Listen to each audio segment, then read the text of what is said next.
আসসালামু আলাইকুম। আরেকটি মঙ্গলবার আমাদের নিয়ে আসলো আইন কথনের পঞ্চম পর্বে।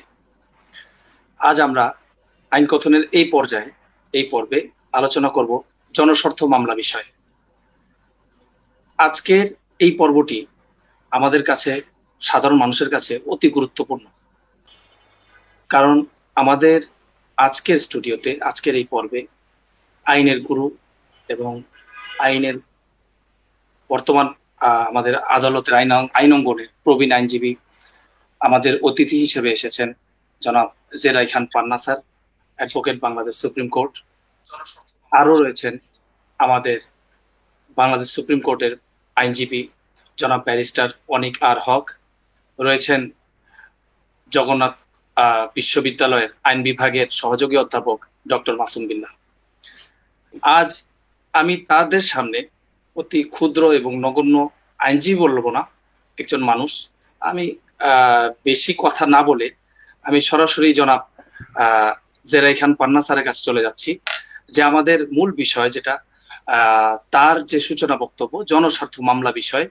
আমি স্যারকে অনুরোধ করব, স্যার আমাদের যদি একটু বুঝিয়ে বলেন যে জনস্বার্থ মামলা বলতে কি। প্রবীণ আইনজীবী। ফার্স্ট হলো, আমি কোনো আইনের গুরু না। আইনের গুরু কিছুটা বলা যায় মাসুম বিল্লাহকে। তো অনেকও আমার চেয়ে, এখানে যারা আছে সবাই আমার চেয়ে বিদ্বান, সবাই আমার চেয়ে, আমি অভিজ্ঞ বয়সের দিক থেকে। তো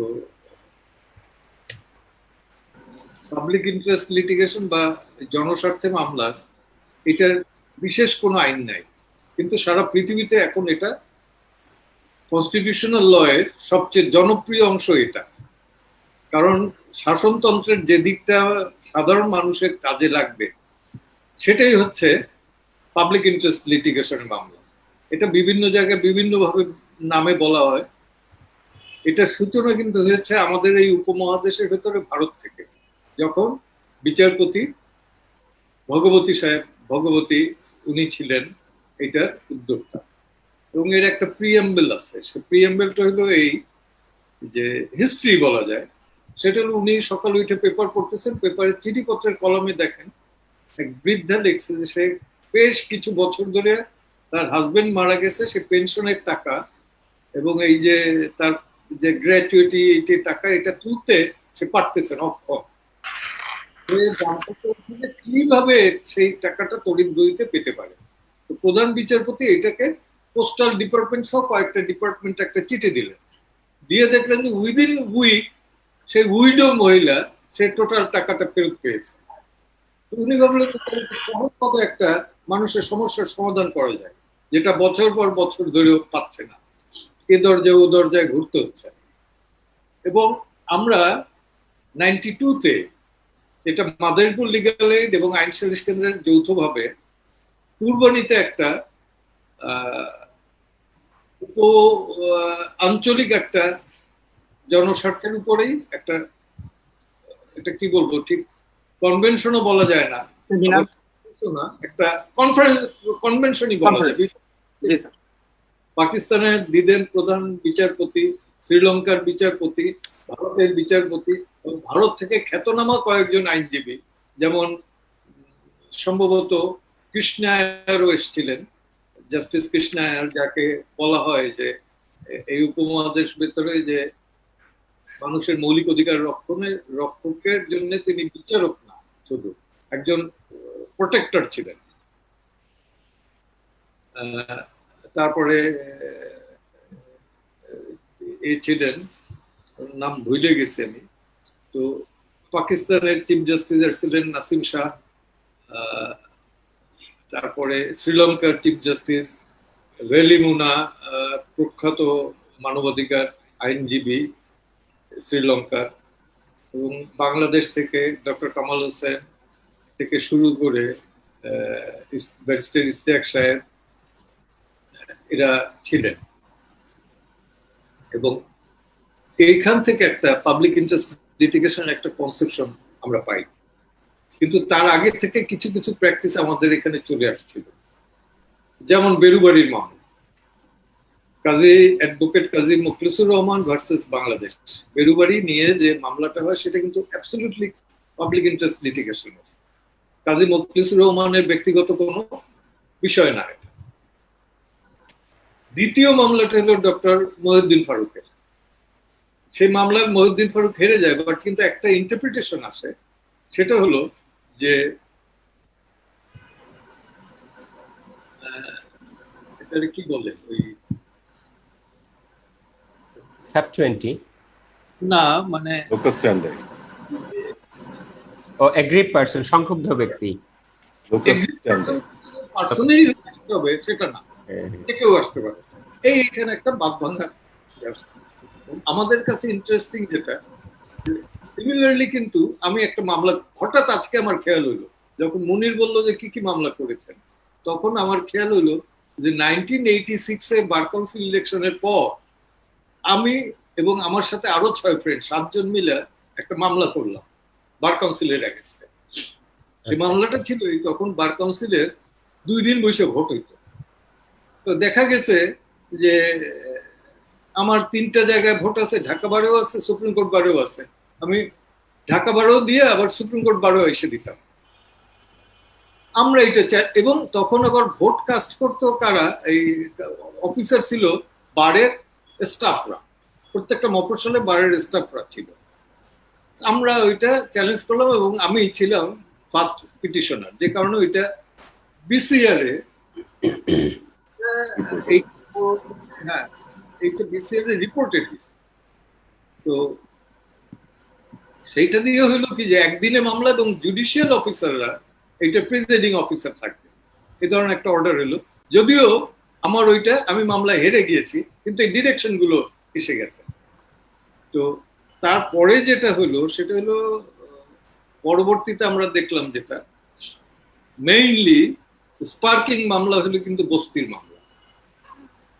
বস্তি উচ্ছেদের এই মামলা এইটা কিন্তু স্পার্ক করে সোসাইটিতে, দেশে, রাজনীতিতে, সর্বক্ষেত্রে। বস্তির মানুষ যে মানুষ সেইটা আমাদের এখানে তো আমরা হিসাবে ধরতাম না। আমাদের এখানে ক্লাস ডিভাইডেড সোসাইটি, তারপরে উঠতি ক্যাপিটালিজমও বলা যাবে না, একটা লুটপাটের রাজনীতি। তো সেইখানে গরিব মানুষ তো মানুষের পর্যায়েই না, মানে রোমান স্লেভ না হইলে বড় স্লেভই বলা যায়। গার্মেন্টস হওয়ার আগ পর্যন্ত তো এরা তো সবাই ছিল ঘরে কাজের বুয়া, এবং কাজের বুয়াদের আমরা কখনোই একটা বালিশও দেই না, মশারিও দেই না। এরা যখন গার্মেন্টস এ গেছে তখন কিন্তু দেশের জন্য সবচেয়ে বেশি উপার্জন বলি বা উন্নয়ন বলি, সেটার মূল দাবিদার কিন্তু এই অনগ্রসর মহিলা অংশ, যাদের জন্য রাষ্ট্র সমাজ কখনোই কিছু করে না।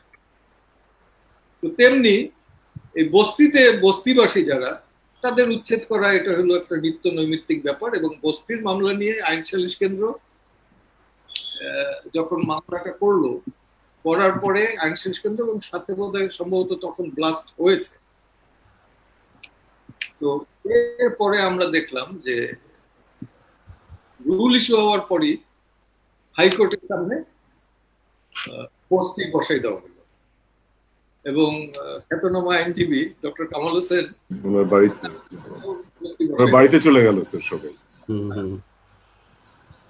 এই ঘটনায় আরো স্পার্ক করলো এবং একটা লাঠি মিছিল হইল।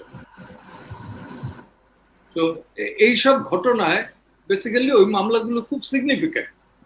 তখন বিচারপতি, পরবর্তীতে প্রধান বিচারপতি ফজলুল করিম সাহেব এই জাজমেন্টটা দিছিলেন, এবং উনি বললেন যে no, they are the citizen of the republic. তারা বস্তিতে থাক আর বাড়িতে থাক, গুলশানে থাক বা যেখানেই থাক, অল আর ইকুয়াল, এবং এদেরকে বঙ্গোপসাগরে ফেলে দেওয়ার কোনো রাইট কারণ নাই, এদের উচ্ছেদ করার রাইট কারণে। এবং ওখানে একটা ডিরেকশন আসলো একদম এইভাবে যে সরাসরি এদের রিহেবিলিটেড না করে, অল্টারনেটিভ রিহেবিলিটেড না করে উচ্ছেদ করা যাবে না। আমি মেরিটসটা পরে বলতেছি। এইটা এখন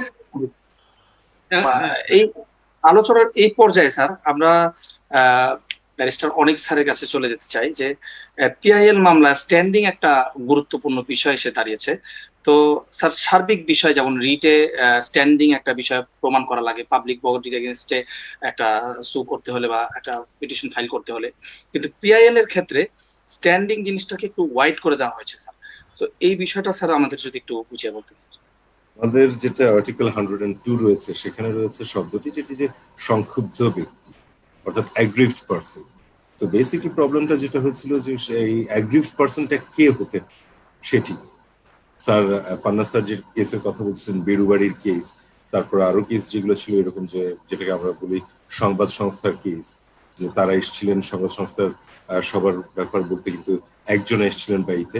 সো তখনকার যে অ্যাপ্রোচটা ছিল সেটা ছিল খুব রেস্ট্রিকটিভ একটা অ্যাপ্রোচ। বলা হয়েছিল যে না, সংক্ষুব্ধ ব্যক্তি মানে যাকে ডাইরেক্ট যার ক্ষতি হচ্ছে শুধুমাত্র সেই আসতে পারবে। যে কারণে যে বেরুবাড়ির কেসে কাজী মুখলেসুর রহমানের কেস যেটি, সেটিতে কিন্তু মানে আশানুরূপ ফল ওনারা পাননি। সেম বিএস সংবাদপত্র কেসেও সেভাবে ওনারা পাননি। পরবর্তীতে যখন ডক্টর মহিউদ্দিন ফারুকের কেসটি হলো, যেটি ফ্যাক্ট 20 কেস বলছিলেন বিল্লা স্যার, যে মাসুম বিল্লা স্যার, যে fact 20 case, this fact 20 case actually paved the way. কারণ বাই দ্যাট টাইম যেটা হয়েছিল, ইন্ডিয়াতে চলে আসলো হচ্ছে এয়ারপোর্টের কেস, তারপর ওদের যেটা জাজের অ্যাপয়েন্টমেন্ট কেস, সেগুলোতে এসে তখন যেটা বলা হলো যে এখন থেকে লোকাল স্ট্যান্ডার্ডটা একটা হবে যে যদি সমাজের যেই অংশের কেউ কোর্টের মধ্যে আসতে পারছে না, তার পক্ষে সমাজের অন্য যে কোনো কেউ যা তাদের জন্য হৃদয়ে রক্তক্ষরণ, for those part of the society for whom the heart bleeds, any such person can come. তো এইটার মাধ্যমে কিন্তু আস্তে আস্তে ওপেন করা হলো। এছাড়া আমাদের হেভিয়াস কর্পাস আমরা সবসময় দেখি যে অ্যাগ্রিভড পার্সন ছাড়া অন্য কেউ এসেও করছে, কিন্তু when it comes to this was the case of Mohiuddin Faruk, যেটাতে আসলো।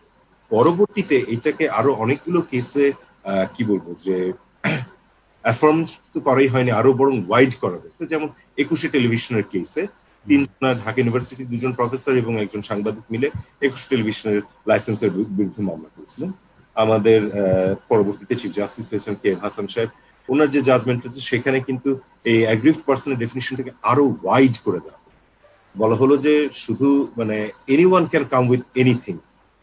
দ্যাট ইজ, আমার মনে হচ্ছে যে এখানে আমার আসা দরকার, আমি চলে আসলাম। ওই কি বলবো যে নাগরিকদের ওই অংশটুকুর কোর্টে আসার সামর্থ্য থাকুক বা না থাকুক, ওরা আসছে না, আমি চলে আসলাম, এরকম একটা ব্যাপার। তো এইরকম ওয়াইড হয়ে যাওয়ার ফলে যেটা দেখা গেল যে তখন পাবলিক ইন্টারেস্ট লিটিগেশন আস্তে আস্তে কি বলবো তার যে অ্যাকচুয়াল স্পিরিট সেটা হারিয়ে ফেলছে। তখন পিআইএল পাবলিক ইন্টারেস্ট লিটিগেশন না থেকে হয়ে গেল পাবলিসিটি ইন্টারেস্ট লিটিগেশন। ঠিক আছে, তো তখন আবার আস্তে আস্তে একটু রেস্ট্রিক্ট করা হলো। তো আলটিমেটলি এখন যেটা আমাদের ইতে দাঁড়িয়েছে, দুটো কেস আমি বলতে পারি যে খুব ইম্পর্টেন্ট। একটা হচ্ছে আবু সাইদ ভার্সেস ইন্ডিয়া, যেটা 22 বিএলসি তে রিপোর্টেড হয়েছে। সেখানে কিছু গাইডলাইন দিয়ে দেওয়া হয়েছে যে এইসব ক্ষেত্রে এইসব ব্যক্তিরা আসতে পারবে। টোটাল বোধহয় 12টা না 13টা একদম স্পেসিফিক গাইডলাইন দিয়ে দিয়েছিল আমাদের তৎকালীন। ওই গাইডলাইনটা কি স্যার মানে সবার জন্য, মানে পরবর্তী যারা অ্যাপ্লিকেন্ট যারা আছে, যারা লিটিগেন্ট যারা আছে, যারা মামলা করবে তাদের জন্য বাধ্যকর কিনা? আমার যেটা সেটা হচ্ছে যে এই ধরনের গাইডলাইন যদি বলা হয় সেটাকে কোনোদিনই বাধ্যকর না। দ্যাট ইজ অ্যাকচুয়ালি একটা কি বলবো যে গাইডলাইন, এটা ফলো করতে পারে। Exactly, this are the basic tests the জাজেস should follow before criteria sir. Exactly, this are not মানে ধরা বাঁধা যে ফাইন্ডিং ক্রাইটেরিয়া, নট নেসেসারি। কারণ এটার পরে আবার আরেকটা আসলো হাইকোর্ট থেকে একটা জাজমেন্ট, যেটা অ্যাপিলেট ডিভিশনও আপিল হয়েছে, that is Imrul Kayes versus Bangladesh. এই এটাতে যেটা হয়েছিল এনভিআর এর কেসে, সরি আবু সাইদের কেসটাতে, ওটাতে আইনজীবীরা লয়ার কি বলে আইনজীবীরা করতে পারবেন কিনা, পিআইএল নিজে করবে কিনা, করতে পারবেন কিনা সেটার ব্যাপারে সাইলেন্ট ছিল। সো ওই জিনিসগুলোকে আবার ওপেন করা হলো ইমরুল কায়েসে এসে। এখন যেটা দাঁড়াচ্ছে যে অ্যাকচুয়ালি আমরা we are back to what justice Bhagwati said, or actually even if I go before that ব্ল্যাকবার্নের কেস যেটা ডিসাইড হয়েছিল ইংল্যান্ডে, that any person whose heart bleeds for his fellow citizens and those citizens who cannot come to the court, if that person goes and approaches the court, he has the locus standi, সেই সংক্ষুব্ধ হয়ে যায়, যারই public spirited একটা person হতে হবে।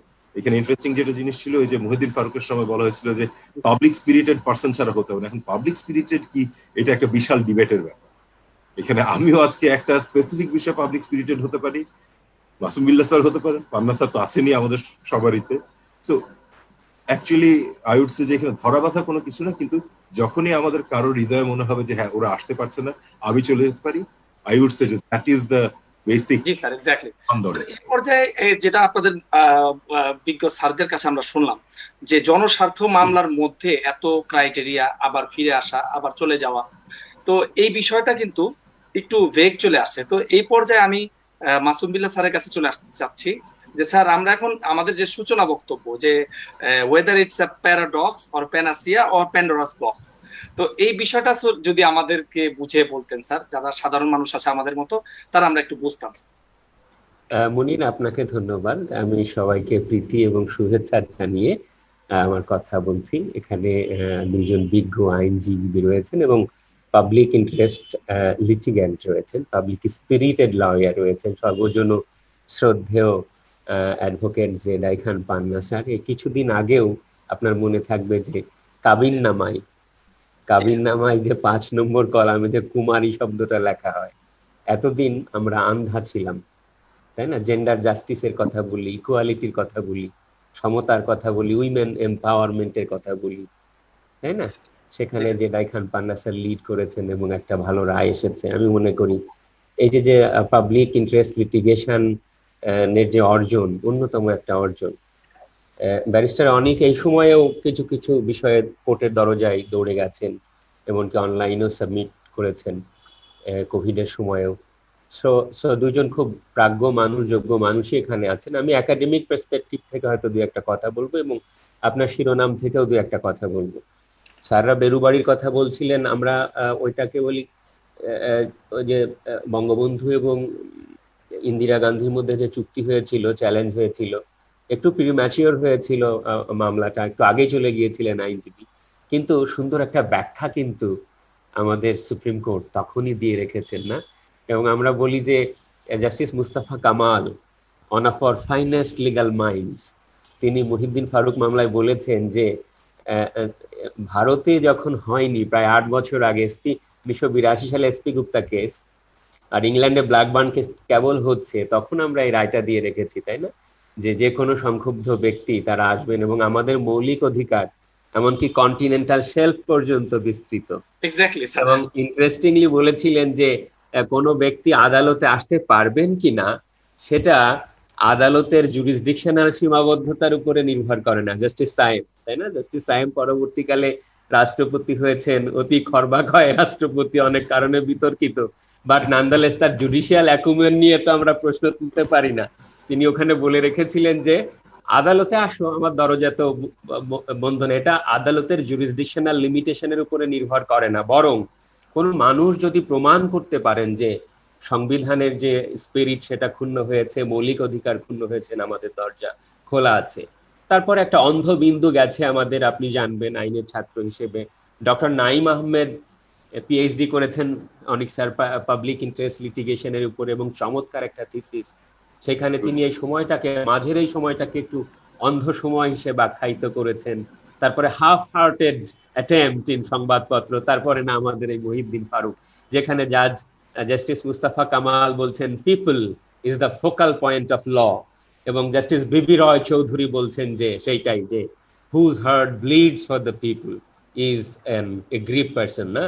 এবং justice Mohammad Habibur Rahman, প্রথিত যশা আমাদের যে সাহিত্যিক, তাই না, তিনি সেখানে বলছেন যে সংক্ষুব্ধতা আপনি যদি বাংলায় বলেন, তাই না, সেখানে একটা সাইকোলজিক্যাল এলিমেন্টও আছে, একেবারে মেয়ারলি ম্যাটেরিয়ালিস্টিক কিছু না, তাই না? সুতরাং 103-এর যে হরাইজন, তাই না? আরো একটা সুন্দর কথা আছে, একটা মেটাফোর আছে ওখানে, বলেছে যে 102 নম্বর আর্টিকেল আমাদের সংবিধানে আলাদা কোনো সমুদ্রের থেকে উঁচু আলাদা কোনো আলাদা আইল্যান্ড না, fundamental principles of state policy, তারপরে ফান্ডামেন্টাল রাইটস আমাদের এক কাতারে নিয়ে ব্যাখ্যা করতে হবে, এর জন্য আমরা গর্ব করতে পারি। সুতরাং আমি মনে করি যে আমাদের একটা সাদা কাগজ আছে, জাতীয় গুরুত্বপূর্ণ, যাকে আমরা সংবিধান নামে ডাকি, তাই না? এই সংবিধানটা কিন্তু জনগণের সংবিধান, পিপলস কনস্টিটিউশন, এবং হাইকোর্ট বা সুপ্রিম কোর্ট যেটাই বলেন আপনি, সেটা হলো একটা ultimate analysis people's court, constitutional court, যে নামে ডাকি না কেন।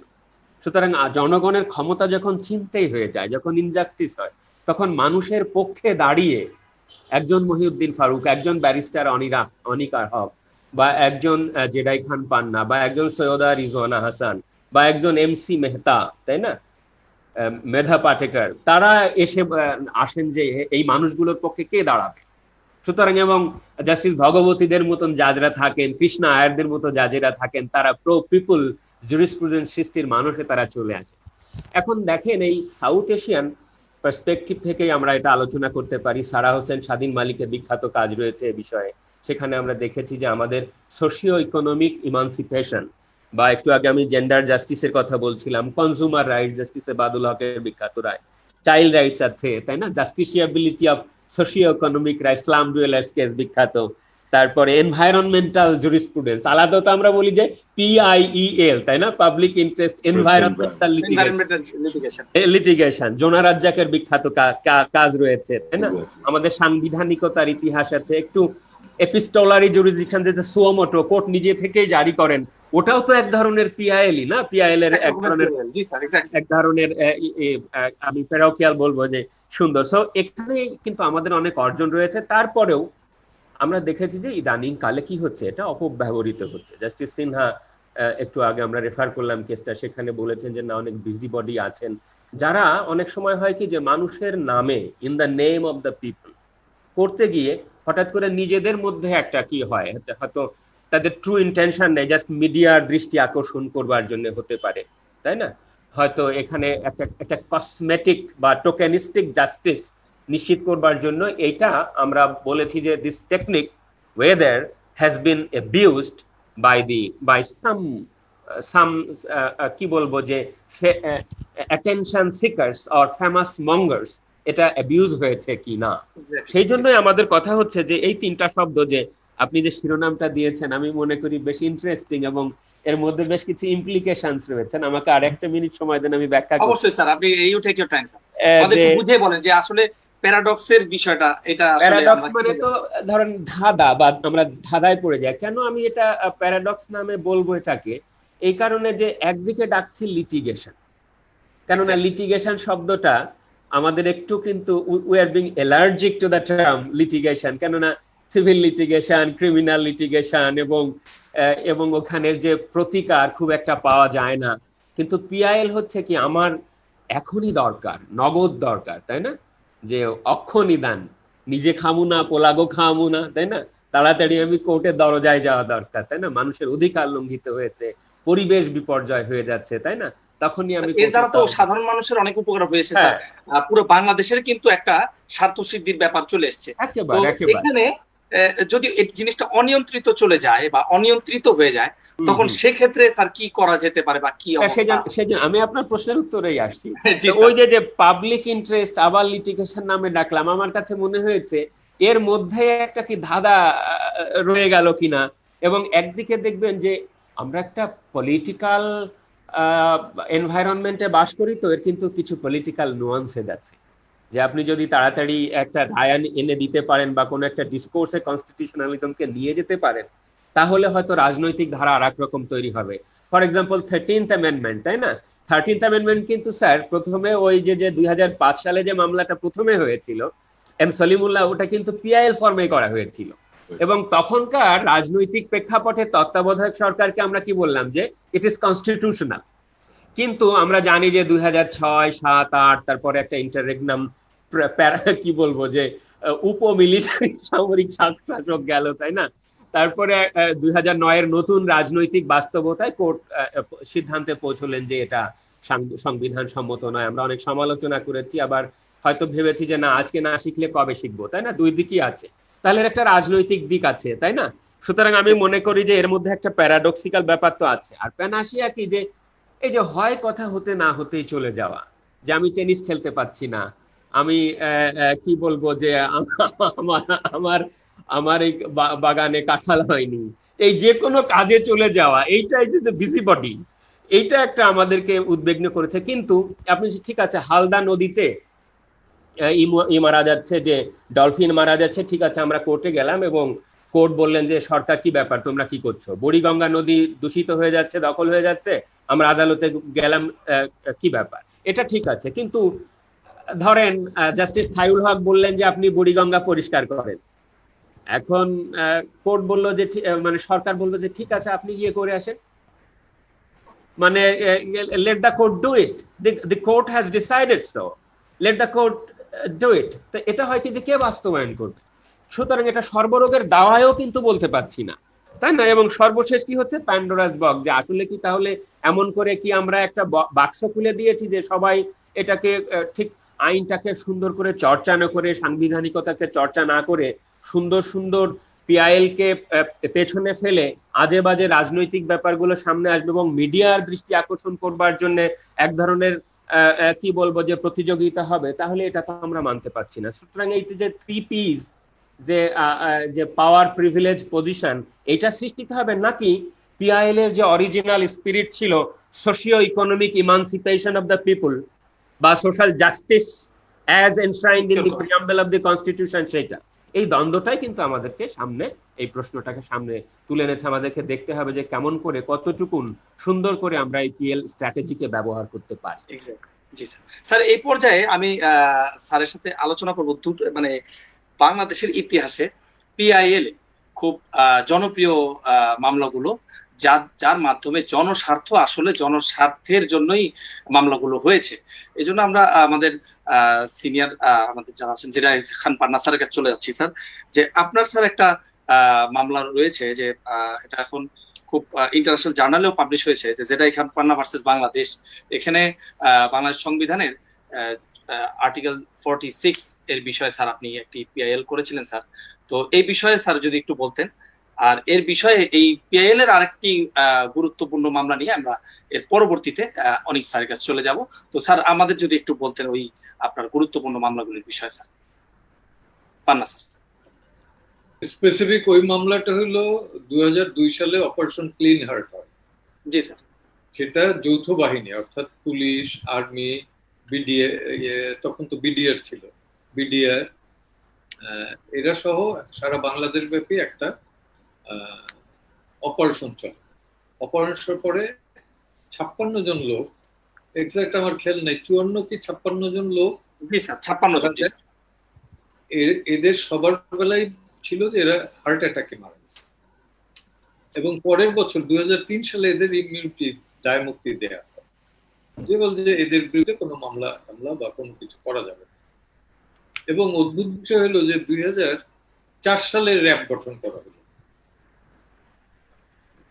তো এই ঘটনাগুলো কিন্তু আমাদের তখন মাথাতেই ছিল। তো আমরা একটা টাইমের জন্য ওয়েট করতেছিলাম, যখন তখন আসলে করা যায় না। এইটা আসার পরে আমরা ওই যে দায় মুক্তি, ওইটা চ্যালেঞ্জ করলাম। চ্যালেঞ্জ করার পরে সেটা আমাদের রুল অ্যাবসলিউট হলো। সেটার কথাই বোধহয় মুনির বলতেছিলাম, তাই তো? জি স্যার। জি স্যার। ওটা থেকে আপনার এটা তো যদিও এটা পিআইএলই, তবে এছাড়াও স্যার আপনার যদি আমাদের শেখানোর জন্য কোনো মামলার রেফারেন্স যদি মনে চায় যে স্যার ডিসকাশন হিসাবে আনবেন, যদি কোনো মামলার বিষয়গুলি স্যার আমাদের নিয়ে আসতে, যে প্র্যাকটিক্যালি এই মামলাগুলো কিভাবে হয় বা কি কি মানে বাধা দ্বারা ফেস করতে হয়, কি কি ক্রাইটেরিয়া ফেস করে এসে এই মামলাগুলি একটা রায় চলে আসে এবং এর মাধ্যমে জনস্বার্থ সিদ্ধি হয়, এই বিষয়ে স্যার যদি আমাদের একটু বলতেন। মনির, আমি কি জাস্ট 1 মিনিট একটু ইন্টারভেন করব? এইটা প্লিজ স্যার, প্লিজ। পান্না স্যারের এই মামলাটা কিন্তু অন্যতম একটা ল্যান্ডমার্ক মামলা হয়েছে, অপারেশন ক্লিন হার্ট। আপনি জানবেন যে 2004 সালে যখন 4 দলীয় জোট সরকার ক্ষমতায় ছিল, তখন এই ক্লিন হার্টটা হয়েছিল। এবং আমাদের দেশে আপনি জানবেন যে এক ধরনের কালচার অফ ইম্পিউনিটি বিভিন্ন ক্ষেত্রে, বিশেষ করে রাষ্ট্রীয় বাহিনী যখন রাষ্ট্রীয় ক্ষমতায় বা মদদে যখন বিনা কারণে মানুষকে হত্যা করে, তাদের বিচারটা চাওয়া যায় না। এবং আনফরচুনেটলি আমাদের সংবিধানের মতন একটা প্রোগ্রেসিভ সংবিধানে আর্টিকেল 46 নামের এই ইমিউনিটিটা আছে, ওইটার ইন্টারপ্রিটেশনটা জড়িত ছিল। এবং আমরা খুবই মানে আমাদের এটা ভালো হয়েছে আমাদের জন্য, ওটা কোর্ট একটা সুন্দর ইন্টারপ্রিটেশন দিয়েছেন যে সভরেন ফাংশন, নন সভরেন ফাংশন, এবং সেখানে কখন রাষ্ট্রীয় বাহিনী দায়ী হবে না হবে, এবং র্যাব যে কিলিং গুলো করে, এই কিলিং গুলোকে যদি ভবিষ্যতে চ্যালেঞ্জ করা হয়, আমি জানি না যে অলরেডি কোনো মামলা চ্যালেঞ্জ আকারে আদালতে পেন্ডিং আছে কিনা। আমার মনে হয় দিস অপারেশন ক্লিন হার্ট কে স্যারের কিন্তু এই মামলাটা কিন্তু যে আর্টিকেল 46 যেটা আছে, এটা হ্যাঁ, কিন্তু পুরো পাকিস্তান যে কনস্টিটিউশনটা আছে, সেই কনস্টিটিউশন আর্টিকেল 235 এ কিন্তু একই জিনিস ছিল স্যার, একই লেখা ভার্বাটিভ, এবং ইন্ডিয়ান কনস্টিটিউশন আর্টিকেল 35 এ কিন্তু একই কথা স্যার। হ্যাঁ, মানে স্যার, আমরা এটা বলি যে বললেন, article 46 is a stigma in forehead of Bangladesh constitution. Exactly. আরেকটা যেটা স্যার আমি একটু আপনার পানা স্যারের সাথে যোগ করি, সেটা হচ্ছে যে ওই ক্লিন হার্টের সময় বলতে হচ্ছে যে হার্ট অ্যাটাকে মারা গেছে, এখন Crossfire, both are the same. We have Same. Just the terminology. So ঘটনা ওই একই জিনিসই রয়েছে স্যার, হয়তো আবারও আপনাকে নিয়ে আমাদের আগাতে হবে ভবিষ্যতে। স্যার এই পর্যায়ে স্যার আমি এই পিআইএল এর আরেকটা অন্য একটা ফেস নিয়ে আলোচনা করবো স্যার, যে বাংলাদেশের সরকারের দিয়ে নেই অনেকে। স্যার প্লিজ, আমি প্লিজ, ওইখানে থেমে নেই। আচ্ছা আমি আচ্ছা স্যার, আমি মনে না স্যার করি please sir, sir go ahead sir please. ড্রিমটা Exactly, কমপ্লিট হয়ে গেছে। আমি Exactly, আরেকটা sir. কোশ্চেন নিয়ে কিন্তু এই মামলাটা করছি। স্যার 2002-3 মামলা আমি এসে 12তে করব, কি কারণে? 10টা বছর আমি Exactly. করলাম কেন? Exactly sir. ওটা দিয়ে কিন্তু আমি আজকে যেটা ক্রস ফায়ার হইতেছে তাদেরও বুঝিয়ে দিতেছি, নান ইজ অ্যাবভ ল। জি, এক্স্যাক্টলি। স্যার আমি যেটা বলতে চাচ্ছিলাম স্যার, বাংলাদেশ সরকারের অনেক গুরুত্বপূর্ণ অর্থ অপচয় হয়ে যাচ্ছিল, এই বিষয়ে কিন্তু আমাদের ব্যারিস্টার অনিক স্যারের একটি মামলা রয়েছে, আসাফুদ্দৌলা ভার্সেস বাংলাদেশ। স্যার ওই মামলায় আমাদের একটু বিস্তারিত বলবেন স্যার, এই দ্বারা বাংলাদেশের এবং সাধারণ মানুষের কিভাবে স্বার্থ সিদ্ধি হয়েছে এই পিআইএল দ্বারা স্যার, এটা যদি আমাদের একটু ইলাবোরেট করতে স্যার প্লিজ। এটা একটু মানে দিস ইজ যেটাকে বলে যে আমার একদম নিজের সন্তানের মতন, মানে আমার প্রথম করা পিআইএল ছিল এটা। আমার মাথা অনেকদিন ধরে আসছিল। আপনারা দেখবেন যে আমাদের একটা কালচার আছে ওএসডি বলার, এটা একসময় খুব কি বলবো সম্মানের ব্যাপার ছিল যে তার নিজের দায়িত্বের বাইরে আরেকটি দায়িত্ব কাউকে দেওয়া হচ্ছে। কিন্তু পরবর্তীতে এটা যেটা দাঁড়িয়েছে যে ওএসডি মানে যে এই অফিসারটাকে সাসপেন্ড করে রাখা হচ্ছে, অফিসার অন স্পেশাল ডিউটি। তো এটা একটা সামাজিক স্টিগমা টাইপের চলে আসে। আমার বহু পরিচিত লোকজন ছিলেন, এটা হতো কি যে পলিটিক্যাল সরকার মানে এক সরকার পরিবর্তন আরেক সরকার আসলো, ওই আগের সরকারের যারা উপরের লেভেলের অফিসার ছিলেন সবাইকে ওএসডি করে দেওয়া হলো, নিজেদের অনুগতদেরকে এনে বসানো হলো, এই পলাবদলটা চলতো। তো গত 10 বছরে আমাদের এই সিস্টেমটা কমে এসছে, অনেকখানি কমে এসছে। তারপরেও তো আমরা হিসাব করে দেখেছিলাম যে এই ওএসডি থাকা অবস্থায় কিন্তু তাদের খালি কাজে যেতে দেওয়া হয় না, কিন্তু তাদের বেতন বেনিফিট সবকিছু তারা পায়। তো আমাদের ধারণা ছিল না যে কত টাকা মতন হতে পারে। তো একটা পেপারের নিউজে দেখেছিলাম যে 3 মাসের বোধহয় 3.5 কোটি না 4 কোটি টাকা তারা দিয়েছে। তো ওইটার উপরে বেস করে আমরা প্রায় 3 মাস খাটাখাটি করে পুরো বার করলাম যে বাংলাদেশে সেই মুহূর্তে কতজন ওএসডি ছিলেন, কি কি ছিলেন সবকিছু। তো আমরা দেখালাম যে এই মুহূর্তে বাংলাদেশে যখন আমরা কেসটা ফাইল করেছিলাম 2012 সালে, যে সরকারি অফিসারদের মধ্যে প্রায় 311 জনাকে ওএসডি করে রাখা আছে, এবং তাদের পিছনে প্রতি মাসের যদি আমি তাদের বেসিক বেতনটাই ধরি তাহলে কত টাকা যাচ্ছে। কেন আমি একজন নাগরিক হিসেবে এটাকে চ্যালেঞ্জ করব না যে এই সিস্টেমটা খারাপ? কারণ বলাই আছে 6 সপ্তাহের বেশি কাউকে ওএসডি রাখা যায়। আলটিমেটলি যখন আমাদের হিয়ারিং হলো, সবকিছু হলো, তখন আমরা যেটা দেখলাম খুব অবাক ভাবে যে 2006 সাল থেকে এই 2019 পর্যন্ত, গত বছর পর্যন্ত, অর্থাৎ এই প্রায় 15 বছরে 535 কোটি টাকা আমরা আমাদের রাষ্ট্রীয় পরিষদ থেকে 535 কোটি টাকা জি স্যার দিয়েছি এই ওএসডি দের বেতন হিসেবে, সম্পূর্ণ ওএসডি দের বেতন হিসেবে, যার দ্বারা আমাদের কোনো সরকারের কোনো কাজ হয় না। এক্স্যাক্টলি। এবং এই টাকাটা তো যাচ্ছে আমার পকেট থেকে। I am a tax pair. This is basically another way of saying যে why my heart bleeded. It's not my heart bleeding, it's my pocket bleeding, because it's my money. It's my money, it's your money that is being paid. রাষ্ট্রের উন্নয়নের জন্য কিন্তু এই অপচয়গুলো রোধ করতে হবে sir, এই জন্য কিন্তু এই মামলাটা একটি ল্যান্ডমার্ক মামলা স্যার। সো আমরা এটা নিয়ে গেলাম, এবং তারপর ইন্টারেস্টিংলি দেখা গেল যে এক ভদ্রলোক ছিলেন, তিনি চাকরিতে জয়েন করার 2 মাসের মাথায় তার একটু মেন্টাল ইনস্টেবিলিটি চলে আসে। কিন্তু যেহেতু উনি একবার সিভিল সার্ভিসে ঢুকে গেছেন, ওনাকে আর বার করা হয়নি। উনি ওই 18 বছর ধরে ওএসডি হিসেবে আছেন, বেতন নিচ্ছেন, কোনোদিন অফিসও করেন না, কিছুই করেন না। So this was the highest time যেটা আমি দেখেছি, যে 18 বছর ধরে এক ভদ্রলোককে ওএসডি করে রাখা ছিল। এরকম ফাইনাল হিয়ারিং এর সময় যখন সব লিস্ট নিয়ে আসা হলো, আমরা সবকিছু দেখে আমরা দেখলাম, আমাদের জাস্টিস জুবাইর রহমান চৌধুরী এবং জাস্টিস শশাঙ্ক সরকার, ওরা দুজন মিলে জাজমেন্ট দিলেন ওনারা অবাক হয়ে বললেন যে এইগুলো কিভাবে হতে পারে যে দিনের পর দিন, মানে এরকম প্রায় 17 জনকে আমরা পেয়েছিলাম যারা 10 বছরের বেশি সময় ধরে ওএসডি হিসেবে বসে আছেন এবং তারা বেতন নিচ্ছেন।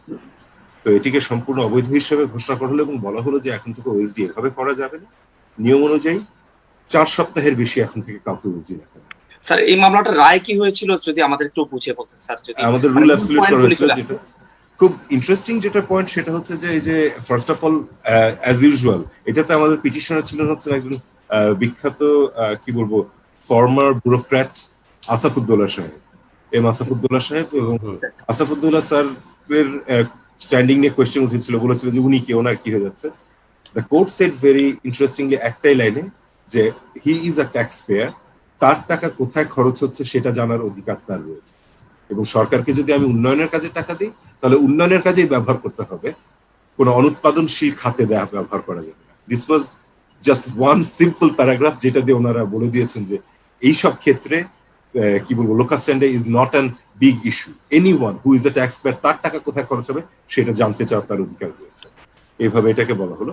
অ্যান্ড ডেফিনেটলি পরের যে অংশটা যে সরকারের কাছে আমরা যে ট্যাক্স পেয়ার হিসেবে টাকা দিচ্ছি সেই টাকাটা যাতে অনুৎপাদনশীল কোনো খাতে এইভাবে এত টাকা যাতে খরচ করা না হয়, বিকজ দ্যাট আর একটা যেটা জিনিস ওখানে বলা হচ্ছে একটা সোশ্যাল স্টিগমার ব্যাপার, যে অফিসারটা প্রবাবলি তার জাস্ট পলিটিক্যাল অ্যালিজিয়েন্সের কারণে দেখা যাচ্ছে তাকে ফেলে রাখা হচ্ছে, অথচ সে হয়তো অনেক মেধাবী হতে পারে, তার মেধাটাকে কেন কাজে লাগানো হচ্ছে?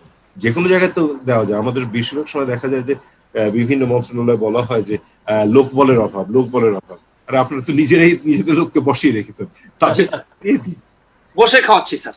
এক্স্যাক্টলি। আর একটা ছিল যে আমাদের সংবিধানে আছে unearned income, no one shall be given the benefit of unearned income. তো আমরা ওটার উপরে গিয়েছিলাম যে এটা যদিও fundamental principle of state policy যে কাউকে তার অনুপার্জিত আয় ভোগ করতে দেওয়া হবে না, তাহলে এখানে কেন? এবং এটা দিয়ে যেটা জাজ সাহেব বললেন যে fundamental principles of state policy হলেও যদিও আমরা বলি যে এটা এনফোর্সেবল না, কিন্তু কিছু কিছু ক্ষেত্রে যদি আমরা এনফোর্স না করি তাহলে সেটা চরম অবিচার হয়ে যায়। This is one of the biggest landmark line of this case, যে fundamental state of principles of state policy we can actually come and enforce that. Sir এই পর্যায়ে আমরা বিজ্ঞ আইনজীবী জনাব পান্না স্যারের কাছে চলে যাচ্ছি। স্যার এরকম যদি আমাদের কোন একটা পিআইএল এর আপনার নিজের করা বা আপনি বলতে চাচ্ছেন যে যাদের মাধ্যমে পিআইএল গুলির মাধ্যমে আমরা কিছু শিখতে পারি, জানতে পারি, তাহলে আমাদের যদি স্যার এই এরকম একটা আপনার পছন্দের কোনো পিআইএল এর স্যার আমাদের একটু মানে বাংলাদেশের ইতিহাসে সেরা কোনো এই মামলাগুলো একটু যদি উল্লেখ করতেন স্যার। আমি তার আগে একটু কমিকের এটা অ্যাড করে দিতে চাই। আসাদুল্লাহ সাহেব কিন্তু একজন ব্যুরোক্রেটই শুধু না, তার মতো একজন কবি, অনেক কিছু, গায়ক, উপমহাদেশের দ্বিতীয়টা আর কেউ নাই। এক্স্যাক্টলি। হ্যাঁ, এবং ওনার মেয়ে কিন্তু আমাদের একজন সহকর্মী, মুবিনা, এই অঙ্গনেরই মুবিনা আসো, একসময় ডিএজি ডেপুটি অ্যাটর্নি জেনারেল ছিলেন, এখন দেখি না কোর্টে খুব একটা। এখন স্যার উনি বাংলাদেশ আমেরিকান টোবাকোতে চিফ অফ লিগ্যাল হিসেবে আছেন। তাই আমার সাথে দেখা হয় না।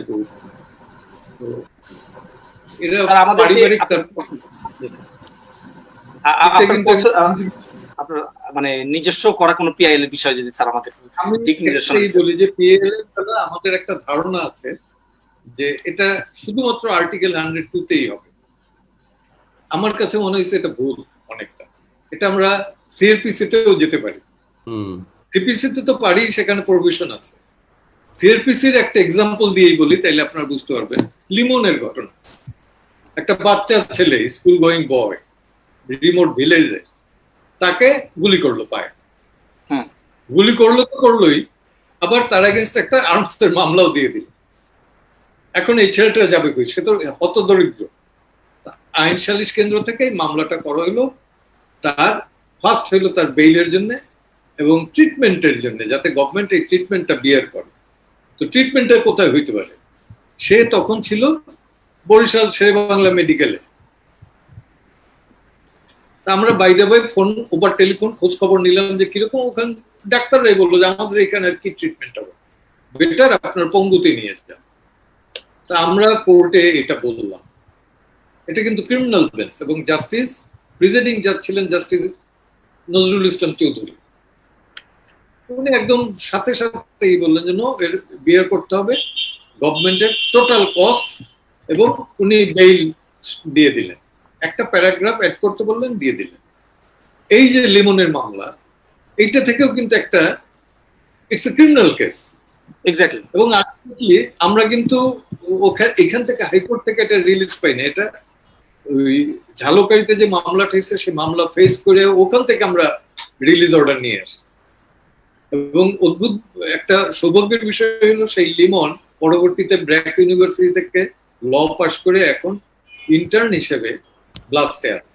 ও রিয়েলি? হ্যাঁ, এবং আমাদের জাস্টিস এর সাথে খুব ক্লোজলি কাজ করছে। জি স্যার, আলহামদুলিল্লাহ। সো তারপর স্যার আমাদের যদি এটা শেষ হয়ে যায় স্যার, আমি আপনার কাছে অনুমতি নিয়ে ডক্টর মাসুম বিল্লাহ স্যারের কাছে চলে যাচ্ছি স্যার, যে আমাদের যদি একটা কনফিউশন দূর করে দিতে পারেন স্যার, সেটা হচ্ছে যে জুডিশিয়াল অ্যাক্টিভিজম যেটা আছে এবং পিআইএল, এদের মধ্যে একটু সম্পর্কটা যদি স্যার একটু বিন্যাস করে দিতে পারতেন স্যার। ও, আমি কনফিউশনকে আরো জটিলতর করতে পারবো। যাই হোক, আমাদের লয়ারলি আলোচনা, স্যারদের উদাহরণ শুনছিলাম। আমাদের দর্শকদের জন্য বলি যে, সহজ করে বলি যে, আমরা সাধারণত যিনি সংক্ষুব্ধ হন, যিনি ক্ষতিগ্রস্ত হন, তিনি আদালতে যান। কিন্তু এমন কতগুলো বিষয় ঘটে, বা সরকারের ম্যাল অ্যাডমিনিস্ট্রেশন, অপশাসন বা ললেসনেস বা হোয়াটএভার, তার পক্ষ হয়ে মানুষের পক্ষে দাঁড়াবার জন্য একজন যান। সেই ধরনের মামলাকে আমরা নাম দিয়েছি জনস্বার্থ মামলা। ইংরেজিতে বলি আমরা পিআইএল, বা সংক্ষেপে ডাকি পিল। এখন এই পিল কি বিটার না সুইট, এটা নিয়ে আমাদের অনেক অসুবিধা। এখন আমাদের ঐতিহাসিক যে উত্থান, এই কনসেপ্টটা, সেইখান থেকে আমরা দেখেছি যে জাজ সাহেবরা সরকারের বিরুদ্ধে গিয়ে রায় দিতে চাইতেন না, তাই না? একটা কনজারভেটিজম, জুডিশিয়াল কনজারভেটিজম বা জুডিশিয়াল সেলফ রেস্ট্রেইন্ট। আদালত সংবাদপত্রে বলছেন যে না, আমরা পারবো না ভাই, এখানে লেখা এনি পারসন এগ্রিভড, তাই না? কিন্তু আবার যদি বলি এনি পারসন এগ্রিভড, তাই না, আমি যদি জোর আরোপ করি উচ্চারণগত ভাবে, তাহলে দেখবেন যে যে কেউ যেতে পারবে যদি সে সংক্ষুব্ধ হয়।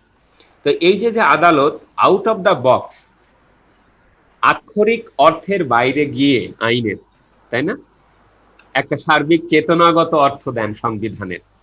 সংবিধানের উদ্দেশ্য ছিল মানুষের মুক্তি, সংবিধানের উদ্দেশ্য ছিল সোসাইটি ফ্রি ফ্রম এক্সপ্লয়টেশন, তাই না? এই উদ্দেশ্যকে সামনে রেখে জাজ সাহেব যে জাস্টিসটা দেন, এই যে স্পিরিটগত ভাবে সেই ধরনের কাজকে আমরা বলি যে না, এটা একটা বিচারিক সক্রিয়তা, বা ইংরেজিতে নাম দিয়েছি জুডিশিয়াল অ্যাক্টিভিজম। তাহলে জুডিশিয়াল অ্যাক্টিভিজম হলো পিআইএল মামলা এন্টারটেইন করবার আরেকটা এক ধরনের, কি বলবো, যে একটা শর্ত, প্রিরিকুইজিট। জাজ সাহেবরা যদি নিজে থেকে একেবারে শামুকের মতন খোলস না পাল্টান, তাহলে তো আমি তার আদালতে যেতে পারবো না, তাই না? যেমন মাজদার হোসেন মামলা, এটা অবশ্য পিআইএল না, কিন্তু ওইখানে জাস্টিস নাইমুদ্দিন ছিলেন, তিনি খুব লিটারেল জাজ ছিলেন। তিনি বলতেন যে এত কথা তো মাজদার হোসেনে আসার কথা না, তোমার কাছে চাইলাম নিয়ে একটা কথা, তুমি মানে 12টার দিক নির্দেশনা দিয়া দিলা, তাই না? সো এটা অনেক ব্যাপার আছে। কিন্তু তারপরে সে ব্লাস্টের যে মামলা, রিমান্ড চ্যালেঞ্জ করা হয়েছে না, তো ওইখানে তো 15টা নির্দেশনা দেওয়া হয়েছে, তাই না? এই যে জাজেরা একেবারে নাকে খত দিয়ে পার্লামেন্টকে ডেকে পাঠায়, সরকারকে ডেকে পাঠায় যে তুমি এই বিষয়ে এখনই আইন করো, যতদিন না আইন করবা ততদিন পর্যন্ত এই দিক নির্দেশনাগুলো মানতে বাধ্য থাকবা, তাই না? সেক্সুয়াল হ্যারাসমেন্টের আমাদের কোনো ল ছিল না।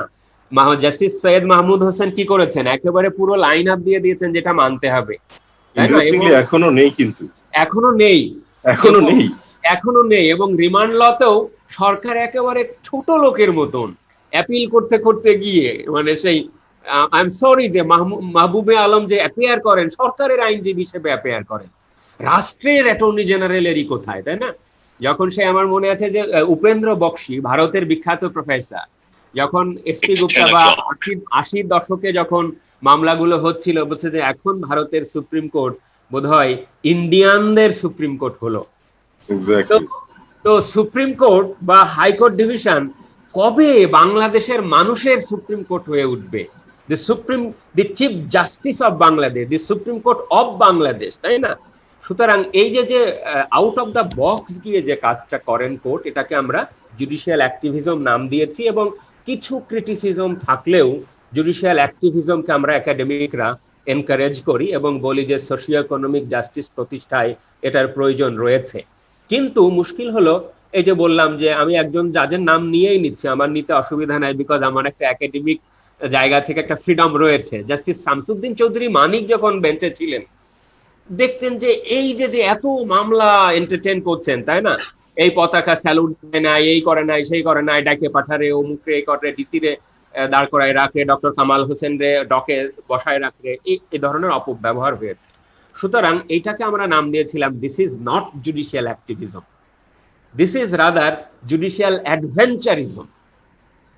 সুতরাং আমাদের কিন্তু এটা একটু লক্ষ্য রাখতে হবে যে অ্যাক্টিভিজমটা কোর্টের তরফে থেকেও যেন অতিরিক্ত ওভার ইউজ না হয়, আবার আইনজীবী মহোদয়রাও যেন এটা সাংবিধানিক একটা সুন্দর একটা। আপনার সাথে আমি একটু কোশ্চেন জড়ো করে দিতে চাচ্ছিলাম স্যার, যদি বেয়াদবি না নিতেন। তো এই পিআইএল মামলা আসলে জিতে কে, লিটিগেট না পিটিশনার, মানে এই বিষয়টা যদি একটু। না, এটা নিয়ে একটা বিতর্ক আছে যে এটার জন্ম কিন্তু 60-এর দশকে আমেরিকাতে, ওই কালোদের যে অধিকার রক্ষা, তাই না, এন্টি ডিসক্রিমিনেশন, ওইখানে ওরা বলতো সোশ্যাল অ্যাকশন, মানে সোশ্যাল অ্যাকশন স্যাল বলতো, অর্থাৎ এটা লিটিগেশন না, ওরা এটাকে বলতো মুভমেন্ট টাইপ অফ থিং। তারপরে আপনি ব্ল্যাকবার্নের কেস লন্ডনে যান, ওখানে ইউরোপিয়ান ইউনিয়নে জয়েন করা, তারপরে ট্যাক্সের বিষয়ে সিনেমা, অশ্লীল সিনেমা প্রদর্শন, এসব ব্ল্যাকবার্ন যেত, তাই না? ওইখান থেকে আমরা নিয়ে আসছি এখানে আমাদের কি বলে বেরুবাড়ি কেসে, তারপরে এসপি গুপ্তার হাত দিয়ে পাকিস্তানে বেনজির ভুট্টো কেস, আব্দুল বাকি বালুচ কেস, তাই না? পাকিস্তানেও সুন্দর সুন্দর মামলা আছে। কিন্তু পাকিস্তান থেকে ইন্ডিয়া এবং বাংলাদেশের পার্থক্যটা হলো, পাকিস্তানের সংবিধান তো আসলে একটা it is lean towards Islamism, কিন্তু আমাদের সংবিধান বা ভারতের সংবিধান, আমাদের সংবিধানও কিছুটা ইসলামাইজেশন হয়েছে মাঝে, কিন্তু আমাদের সোশ্যাল জাস্টিস আছে। কিন্তু ফলে আমাদের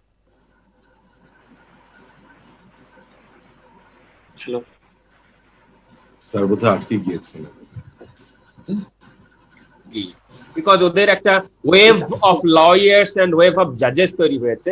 আমাদের যে হয়েছে যে 90-এর দশকে, আমার কথা কি শোনা যাচ্ছে স্যার? এখন শোনা যাচ্ছে স্যার, নো প্রবলেম। তো 90-এর দশকে আমরা যে একটা ওয়েভ অফ জাজেস পেয়েছিলাম, আপনি দেখবেন যে এখনকার জাজেরা একটু যেন তাদের খোলসটাকে ভেতরে নিয়েছে, because of the political environment, তাই না? এবং জাস্টিস সিনহা ঘটনা আমাদেরকে মনে করিয়ে দিয়েছে যে অতবার ভালো না, তাই না? আমি বলবো যে 16th অ্যামেন্ডমেন্টও তো একটা PIL, if I am not রং,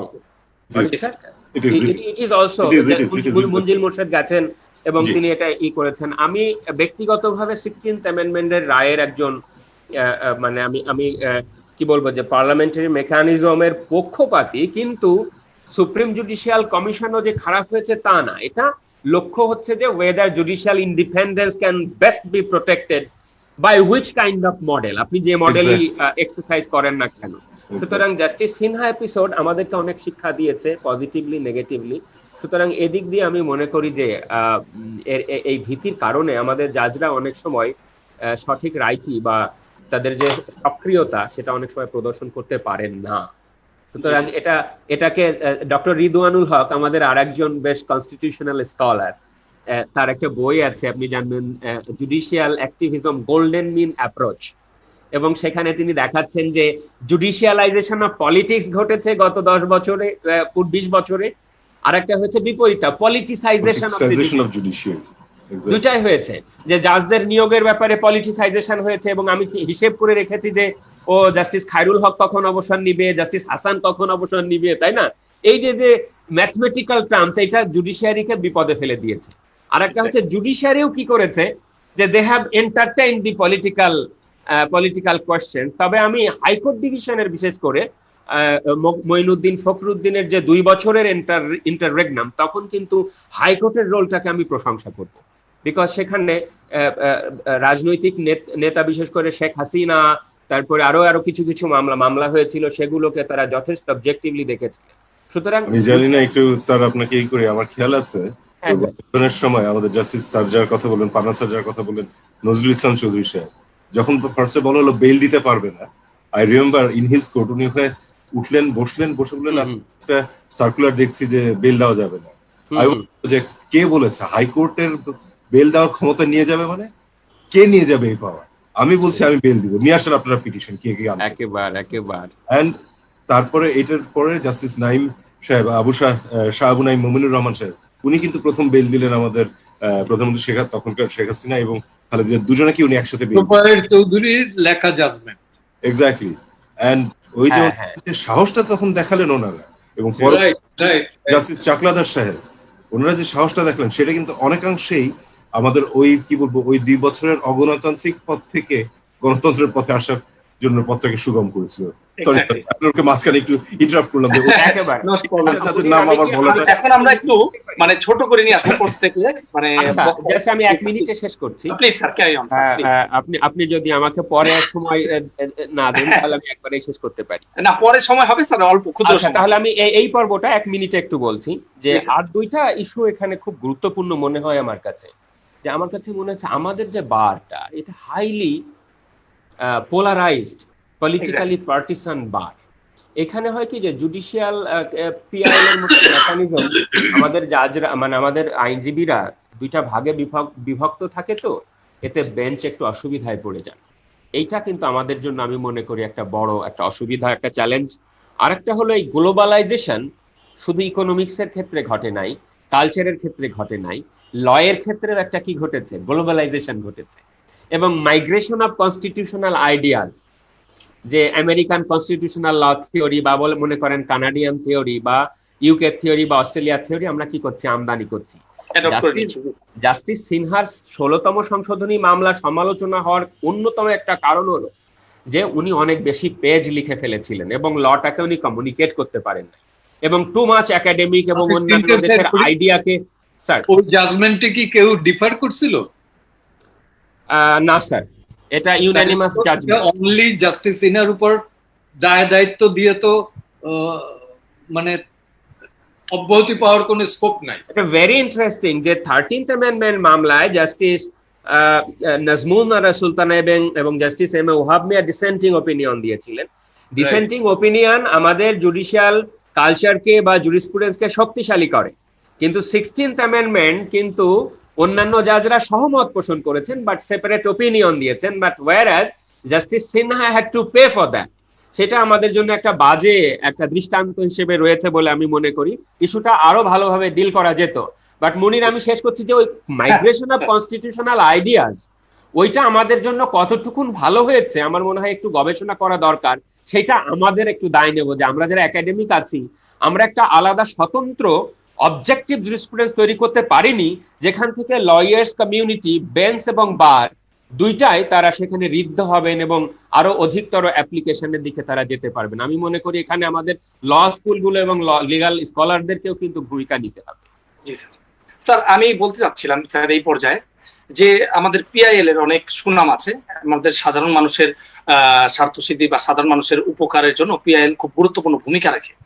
তবে স্যার, পিআইএল এর ক্ষেত্রে অনেক ডিমেরিটস বা শোনা যায় যে নেগেটিভ বিষয়গুলো, যে প্রথমত যে বিষয়গুলো স্যার বলে ফেলেছিলেন যে ফ্লাড গেট ওপেনিং এর যে বিষয়টা, ব্যাপক আকার মামলার বিস্তার লাভ করা এই বিষয়টা। তারপর সেকেন্ড বিষয় হচ্ছে স্যার মনোপলির বিষয়টা। তারপরে বিষয় চলে আসলো যে রাজনৈতিক স্বার্থ সিদ্ধি বা কেউ ব্যক্তিগত পরিচিতি লাভ করা, মিডিয়ার সামনে চলে আসা, এইটারও একটা বিষয় চলে আসে। আসলে আরেকটা যে চতুর্থ নাম্বার বিষয় সেটা হচ্ছে যে আসলে পিআইএল এর যে লিটিগেন্ট মামলাটা করে না কই আপনার পিটিশনার মামলাটা করে, স্বার্থটা কার, আইনজীবী না সাধারণ মানুষের? তো এক্ষেত্রে ওভারঅল বিষয় নিয়ে সমস্যা বলতে গেলে স্যার অনেক দূরে চলে যাব আমরা, কিন্তু সমস্যা সমাধানের উপায় বিষয় নিয়ে আমরা স্যারদের একটু আলোচনা করব। এর পর্যায়ে প্রথমেই চলে আসছি প্রবীণ আইনজীবী জনাব পান্না স্যারের কাছে।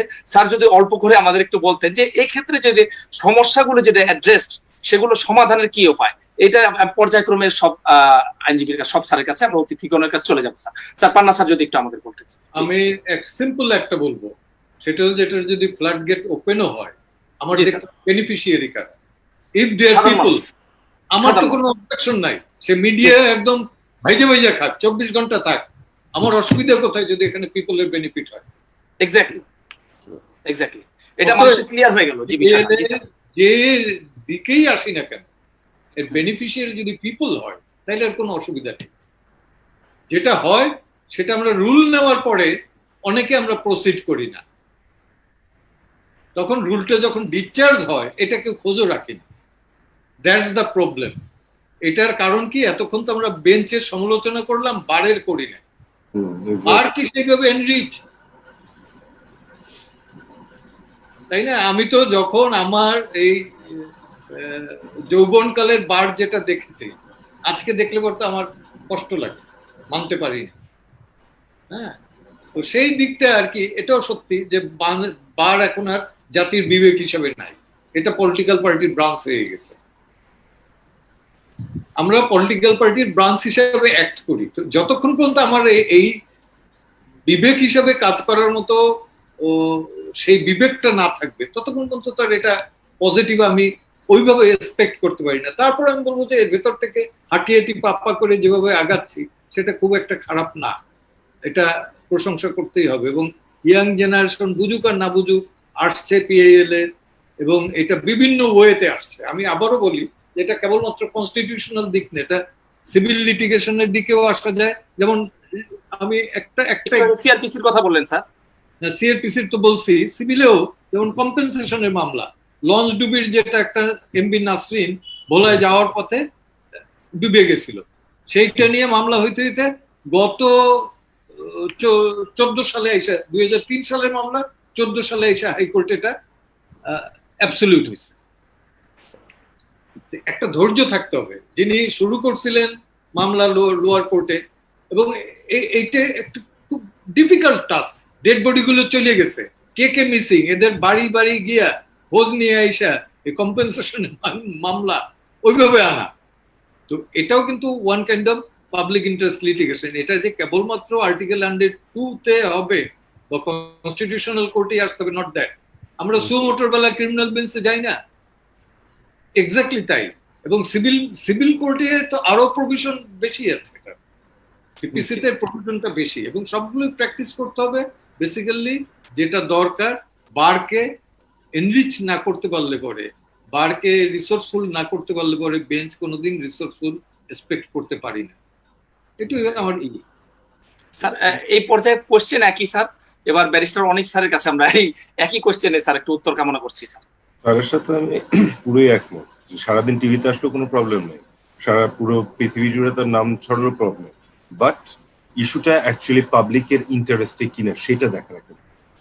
আমি যে কোনো কিছু নিয়ে দাঁড়িয়ে যাচ্ছি, যেটা বিল্লাহ স্যার বলছিলেন যে আমার বাড়িতে কাঁঠাল ধরছে না কেন, আমি সেটার জন্য দাঁড়িয়ে গেলাম, সেগুলোকে তো আমরা আর পিআইএল হিসেবে ট্রিট করতে পারবো না। So there is that particular idea যে whether it is at all in the public interest or not, ওই থ্রেশহোল্ডটাকে দেখতে হবে। ফ্লাড গেট বলতে কিন্তু এখানে মিডিয়া ফ্লাড গেটের কথা না। আর স্যার যেটা বলছেন তার সাথে আমি 100% একমত যে জাজ সাহেবেরা জাজমেন্ট তখনই দিতে পারবেন যদি আমি ওখানে যে কেসটাকে করি। আমি যদি আমার কেসটাকে ফাইল করে ওই রুল পেয়েছি বলে চারদিকে শব্দ করে করে ফেললাম, তারপরে আর ওইটার কোনো খবর নেই, ওটা একসময় দেখা গেল যে নট প্রেস রিজেক্টেড হয়ে গেল, যে ওটাকে কি উত্থাপন করেনি বলে খারিজ করে দিল, তাহলে তো কোনো লাভ হবে না।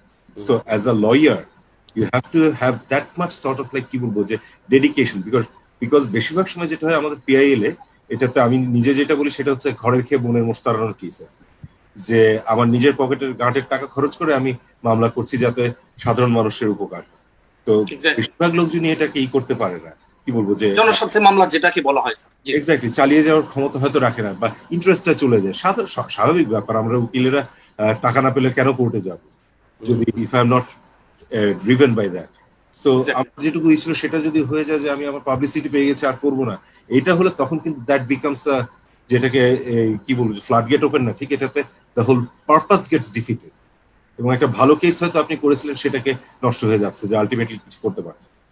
সো এখানে জাজেদেরকে দোষ দেওয়ার সাথে সাথে আমাদের নিজেদের বোধহয় লয়ারদের একটু আয়নাতে চোখ দেখারই আছে। And at the same time Masum sir already নিজেদের সমালোচনা করেছেন যে বাংলাদেশে কিন্তু পিআইএল এর উপরে হাতে গোনা দু একটা মাত্র কি বলবো একাডেমিক কাজ রয়েছে, তাও যার রয়েছে আমার শ্রদ্ধেয় বড় ভাই নাইম ভাই, ডক্টর নাইমের যে বইটি রয়েছে সেটা ওনার পিএইচডি থিসিস, উনি একজন প্র্যাকটিসিং লয়ার। কামাল সারা আপার এবং স্বাধীন ভাইয়ের যেটা রয়েছে তারও প্র্যাকটিসিং লয়ার। একাডেমিক কাজ থেকে কিন্তু আমরা খুব একটা এই বিষয়ে কোনো কিছু পাচ্ছি না। যদি ওনারাও সবাই মিলে এখানে we need a holistic approach to develop this, believe it. It needs the judiciary, as in the judges, it needs the lawyers, and it needs the academics to come and shed light on us. আমরা সবাই মিলে যদি আগে, definitely we will have a goodie, and it will not be a Pandora's box, it will not be a paradox, it will be the panacea if it can be used. Exactly, sir. Sir, question একই sir. এবার doctor Masud, I mean Munir, I cannot agree more. এর চেয়ে তো আর একমত মানে দ্বিমত করার কিছু নাই। আসলে আমাদের যেদিন ডক্টর মহিউদ্দিন ফারুক নামের যে রিফালজেন্ট স্টার মারা গেলেন, সেখান থেকে আমাদের পাবলিক ইন্টারেস্ট কেন জানি একটু ম্রিয়মান হয়ে গেল। হ্যাঁ, এবং আমি যেটা ফিল করি সেটা হলো সাংবিধানিকতাবাদ, এটা যে টার্মটা, এটা শুধু কোর্ট কেন্দ্রিক হওয়া উচিত নয়, এটা হওয়া উচিত একটা ডায়ালজিক্যাল কনস্টিটিউশনালিজম। মানে কি, একটা সাংলাপিক নতুন যারা জেনারেশন আছে তারা যেন ফিল করে যে এই সংবিধান আমার, তাই না? আমেরিকান বিখ্যাত একজন একাডেমিক আছেন মার্ক টাসনেট, তিনি বলছেন যে সুপ্রিম কোর্টের কাছ থেকে, আমেরিকার পার্সপেক্টিভে বলছেন, সুপ্রিম কোর্টের কাছ থেকে সংবিধান ছিনিয়ে না নিতে পারলে মানুষের মুক্তি নাই। ওয়াইল মানে সুপ্রিম কোর্ট ভালো ভালো মাঝে মাঝে রায় দেন, কিন্তু আমি বলছি যে পলিটিক্যাল এনভায়রনমেন্টেও সংবিধানকে ফাংশন করতে জানতে হবে। সেখানে বারের ভূমিকা রয়েছে, সেখানে আমাদের বারের বাইরের মানুষের ভূমিকা রয়েছে। সুতরাং আমি মনে করি যে আমাদের যে সংবিধানের কিছু কিছু এত সুন্দর ইশারা আছে, হ্যাঁ, যে আর্টিকেল 8(2) বলছে যে shall be guide to the interpretation of the constitution as well as other laws of the country and shall be the basis of the function of the state. 47-এর একই আমাদের সংবিধান প্রণেতারা লিখে রেখেছিলেন যে মৌলিক অধিকারের সাথে অসঙ্গতিপূর্ণ হলেও রাষ্ট্রের সোশ্যাল ডেমোক্রেসি, ইকোনমিক ডেমোক্রেসি, এইটা পালনার্থে যদি সরকার কোনো আইন করে আমরা সেটাকে আপহোল্ড করব। এই যে ইশারাগুলো রয়েছে, ইশারাগুলোকে আমাদেরকে কি করতে হবে? ক্যাচ করতে হবে, এবং একটা সুন্দর সমাজ বিনির্মাণে, বঙ্গবন্ধুর সোনার বাংলা নির্মাণে সবাইকে এগিয়ে আসতে হবে। আপনাকে ধন্যবাদ জানাচ্ছি। স্যার এখনো শেষ হয়নি স্যার, আমি বলতে চাচ্ছিলাম যে এত গুরুত্বপূর্ণ আলোচনা স্যার এখানে শেষ করার স্যার ইচ্ছাটা আমারও নেই। তো আমি এই পর্যায়ে স্যার ব্যারিস্টার মানে পান্না স্যারের কাছে বলে শেষ করতে চাচ্ছি, স্যার আমাদের যদি 30 সেকেন্ডে সমাপনী বক্তব্য দিয়ে দিতেন এর জন্য। আমি প্রত্যেকের কাছে চলে আসবো সমাপনী বক্তব্যের জন্য। স্যার 30 সেকেন্ড করে স্যার যদি বলতেন sir. Panna sir please. Sir আমার এই হলো যে কাজটা, সেই কাজটা যদি আমরা ঠিকভাবে করি তাহলে ভালো রেজাল্ট পাবো। নাম এটা একটা সময় না একটা সময় আসবে। আমি নিজে জানি না যে কতগুলো মামলা করেছি, এখনো সাঁওতালদের জন্য মামলা করতে এই গোবিন্দগঞ্জে যাই, কিন্তু এটা মিডিয়াকে জানানো আমার দরকার পড়ে না, বলিও না। ওই লোকাল পাড়ে যাই, আড্ডা মারি এবং মামলা করে আসি। এর ভেতর একটা আনন্দ আছে। এই যে জনগণের জন্য আমি কাজ করে যাচ্ছি, ওই এলাকার জনগণ কিন্তু জানে। তো প্রত্যেকটা ক্ষেত্রেই একটা আনন্দ আছে, এবং সেলফ স্যাটিসফ্যাকশন যদি আমি আমার কাজে পাই, তো তার চেয়ে বড় তুষ্টি আর কোথাও নাই। এটা অর্থভিত্তে কোথাও হয় না। আমি ওইটাই বলবো যে আমরা এক্সপেক্ট করবো যে আমরা সবাই যে যার কাজটা, যে মামলাটাই করি, সেটা অত্যন্ত নিষ্ঠার সাথে যাতে করি, সততার সাথে যাতে করি। তাহলে এক্সপেকটেশন আমাদের মামলা পক্ষে আসবে বা বিপক্ষে যাবে এটা বিষয় না। বিষয় হলো যে আমি কতটুকু কন্ট্রিবিউট করবো। এই পর্যায়ে ব্যারিস্টার অনিক স্যারের কাছে আমরা চলে আসতে চাচ্ছি যে স্যার 30 মিনিটে যদি সমাপনী বক্তব্য, 30 মিনিটের সমাপনী বক্তব্য দিলে 30 second sir, sorry sir 30 second নেই স্যার। স্যার 30 মিনিট আমরা কি বলেছি, 30 সেকেন্ড যদি আমাদের একটু বলতেন স্যার প্লিজ। ঠিক আছে, অসংখ্য ধন্যবাদ। একদম মানে বেসিক্যালি আমি আজকে I am very lucky that আমাকে ডাকা হয়েছে এখানে। পান্না স্যার আছেন আমাদের কি বলবো গুরুজন, এবং মাসুম স্যার আছেন, দুজনের সাথে থাকতে পারে। অ্যাকচুয়ালি যেটা স্যার বললেন যে পিআইএল এর ব্যাপারে I can only see good things come, কারণ এখন জাজ সাহেবেরও আস্তে আস্তে তাদের আইডিয়াটা হচ্ছে যে কিভাবে হবে প্রথম দিকের ওই আইডিয়া থেকে মাঝখানেতে, এবং লয়াররাও কিন্তু একটু অ্যাকচুয়ালি এখন বুঝতে পারছে যে কোনগুলো। রিসেন্টলি দেখেছেন দুধের কেস হয়েছে, অর্থাৎ দুধের মধ্যে ইমিশনের কেস হয়েছে, সবই হয়েছে। এখন একটাই জিনিস যেটা আছে যে এইখানে যেটা যে আমরা কেস করছি হচ্ছে, কিন্তু এটাকে ইমপ্লিমেন্টটা ঠিক মতন করা হচ্ছে কিনা এইটার ব্যাপারে কিন্তু আমাদেরও হাতে ওটা থাকে না। আমরা কেসে জিতে গেলাম, জাজমেন্ট হয়ে গেল, ওটা ওই কি বলবো পড়েই থাকলো, তাহলে কিন্তু হবে না। তো ওইটার ব্যাপারে সবাইকেই আবার কাজ করতে হবে। অ্যান্ড অ্যাজ আই সেড, যে আশা করবো কাসুম স্যারের মতন একাডেমিকরা রয়েছেন, তারা এটা নিয়ে আরো একটু সবাই মিলে আমরা কাজ করবো। Hopefully I can only see better things for public interest litigation. ধন্যবাদ স্যার। ডক্টর মাসুম বিল্লাহ স্যারের কাছে চলে আসছি, ওই একই কোয়েশ্চেন, এবার আপনারা যদি একটু আমি স্মরণ করি তাহলে ভিজি রামাচন্দ্রন, আপনার ইন্ডিয়ার বিখ্যাত অ্যাডমিনিস্ট্রেটিভ স্কলার, তিনি বলেছিলেন যে কোনো জাতি তার সরকারের উপরে আস্থা হারাতে পারে, রাজার উপরে আস্থা হারাতে পারে, কোনো জাতি তার পার্লামেন্টের উপরে আস্থা হারাতে পারে, কিন্তু কোনো জাতি তার জুডিশিয়ারির উপরে আস্থা হারাতে পারে না। যদি জুডিশিয়ারির উপরে আস্থা চলে যায় তাহলে আর কিছুই থাকে না। সুতরাং আমি মনে করি যে faith, hope and promise, these are the three tenets of our constitutional record of our journey. এই তিনটাকে সামনে রেখে আমি মনে করি PIL কে একটা সুন্দর স্ট্র্যাটেজিক আর্মস হিসেবে ব্যবহার করে জনগণের ক্ষমতায়ন, জনগণের সংবিধান জনগণের কাছে ফেরত দিতে পারি, এবং আমাদের যে প্রিয়াম্বল আছে, প্রস্তাবনা, এর বোধহয় একটা পোস্টাম্বেল রচনা করতে পারি। Thank you. ধন্যবাদ সবাইকে। শুধু দর্শক, আমরা আমাদের এই অনুষ্ঠান আইন কথনের শেষ পর্যায়ে চলে এসেছি।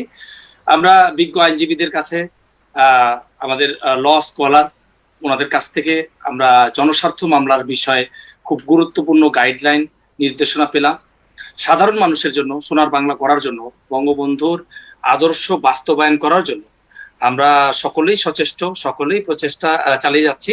আমরা যারা আইনজীবী আছি, আইনজীবীদের পক্ষ থেকে সাধারণ মানুষের জন্য কি করা যায়, আমরা নিজেদের সেক্টর থেকে, নিজেদের অবস্থান পেশা থেকে আমরা কাজ করে যাচ্ছি। আমাদের বিজ্ঞ আইনজীবী পান্না স্যার যেটা বললেন, যে কাজটি করবে সে কাজটি যেন সে গুরুত্ব দিয়ে করে এবং যে তার কাজটির প্রতি মনোযোগী হয়।